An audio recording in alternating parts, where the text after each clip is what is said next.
গৃহপ্রবেশ ধারাবাহিকটির নতুন পর্বে আমরা দেখতে পাই আকাশ সেন আরিয়াকে ভুলভাল ইমোশনাল কথা বলে তার পরিবারের বিরুদ্ধে প্রতিশোধ নিতে উস্কে দিচ্ছে।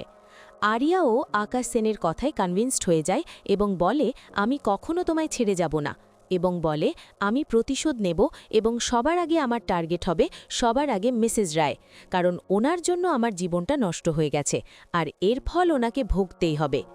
আকাশের কথাগুলো যেন আরিয়ার মনে বিষের মতো ছড়িয়ে পড়ে, তার চোখে জেদ, কণ্ঠে প্রতিশোধের আগুন। সে এখন পুরোপুরি আকাশের পাশে দাঁড়িয়েছে, ভুল ধারণাকে সত্যি ভেবে। অন্যদিকে সেই সময় বাড়ির ভেতরটা যেন শোকের ঘর। শুভলক্ষ্মী এক কোণে বসে মেয়ের কথা ভেবে কাঁদছে, তার চোখে একটাই প্রশ্ন, কোথায় তার স্ত্রী? আদৃত এসে তার সামনে দাঁড়ায়, গলায় দৃঢ়তা, এভাবে ভেঙে পড়লে চলবে না, আমাদের মেয়েকে আমাদেরই ফিরিয়ে আনতে হবে। বাড়ির ড্রয়িং রুমে শুরু হয় আলোচনা। আকাশ সেনের নাম উঠতেই পরিবেশ ভারী হয়ে যায়। আদ্রিতের মা আক্ষেপ করে বলেন, আমরা ভুল মানুষকে সন্দেহ করেছি, আসল অপরাধীকে চিনতেই পারিনি। কিন্তু মুহূর্তেই অভিযোগের আঙুল ঘুরে যায় শুভলক্ষ্মীর দিকে। তুমি যদি ওর সঙ্গে এত যোগাযোগ না রাখতে তাহলে আজ এসব হতো। কথাটা শুনে ঠাম্মি চটে যান। সব সময় শুভর দোষ ধরবে, নিজের ভুল দেখার অভ্যেস কবে হবে? আদ্রিতের বোনও প্রতিবাদ করে, বদিভাই না থাকলে আমি আজ বাঁচতাম না, তুমি কিছুই জানো না। কেশব সবার কথা শুনে শান্তভাবে বলে, এখন দোষারোপের সময় না, এখন আমাদের এক থাকতে হবে। এই কথার মাঝেই সিঁড়ি দিয়ে নেমে আসে মোহনা, হাতে ব্যাগ।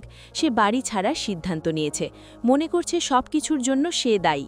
কিন্তু পরিবারের সবাই তাকে ঘিরে ধরে, বোঝায় সে দোষী নয়। কেশবের মনে দৃঢ় সংকল্প, আমি আমার পরিবারকে ভাঙতে দেব না, স্ত্রীকে ফিরিয়ে আনতেই হবে। এদিকে শুভলক্ষ্মীর ভেতরে নতুন শক্তির জন্ম হয়। সে আদ্রিতকে বলে, প্রয়োজনে আইনের সাহায্য নেব। আদ্রিত তাকে থামায়, না, ভয় দেখিয়ে নয়, ভালোবাসা দিয়ে, ওকে আমাদের সত্যিটা অনুভব করাতে হবে। শুভলক্ষ্মী চোখের জল মুছে বলে, আমি লড়ব, মা হিসেবে শেষ পর্যন্ত লড়ব। দৃশ্য বদলায়, আরিয়া বন্ধুদের সঙ্গে আড্ডায়, বাইরে হাসি, ভেতরে ঝড়। হঠাৎ রেগে যায় সে, আমার দরকারে তোদের কাউকে পাইনি। বন্ধুরা অবাক, সে গম্ভীর স্বরে বলে, আমি আরিয়া সেন, ওই বাড়িতে থাকা ছিল শুধু পরিস্থিতির জন্য। এক বন্ধু এসে বলে, তুই যেটা বলেছিলি সেটার বাহস্থা হয়ে গেছে। আরিয়ার চোখে রহস্যময় হাসি, কিছু একটা পরিকল্পনা চলছে। অন্যদিকে আকাশ সেন নতুন ফ্ল্যাট কেনার জন্য ব্রোকারের সঙ্গে কথা বলছে। নিচতলায় ফ্যামিলি আছে শুনে প্রথমে আপত্তি জানালেও সময়ের চাপে রাজি হয়ে যায়। ঠিক তখনই দরজায় হাজির আদ্রিত আর শুভলক্ষ্মী। আকাশ বিরক্ত হয়ে বলে, আমার পিছু নিয়েছেন? ধাক্কা দিয়ে বের করে দিতে চাইলে তারা জোর করেই ভিতরে ঢোকে।